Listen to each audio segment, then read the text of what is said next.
কালকে বাড়িতে গেছি তো বাবা ওই দিন কাকাবাবুকে খাওয়াতে পারে না বলে আমার জন্য মানে কাকাবাবুর জন্য সব কিছু আয়োজন আজকে। তো বোনের মেয়ে হাঁসটাকে ভালো করে ছেঁকে নিতে মানে ছেঙ্গায় নিতেছে।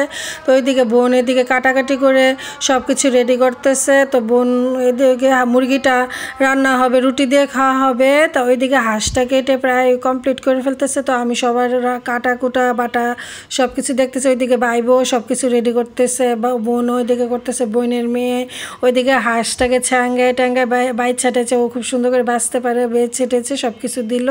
তো দেওয়ার পর সব কিছু প্রায় মাংস টাংস ভালো করে ধুয়ে তারপর এটা মুরগিটা ভালো করে কষিয়ে নিয়েছে। তো এই বোনের হাতের রান্না অনেক স্বাদ। তো দেখো হাঁসের মাংসটা রান্না হয়ে গেছে। তো বাটিয়ে বাটিয়ে সবার জন্য বেড়ে রাখা হয়েছে। তো এখানে রুটি দিয়ে খাওয়া হবে, আর এইটা হলো হাঁসের মাংসটা ভাত দিয়ে খাবে অনেকে। তো মানে এখানে ডাল চচ্চড়ি করেছে, তারপর কড়কড়া করে মচমচা করে শুকনো লঙ্কা ভেজে তারপর আলু ভেজেছে। গরম ভাতের সাথে খেতে আর কি লাগে, সত্যি খুব স্বাদ হয়েছে।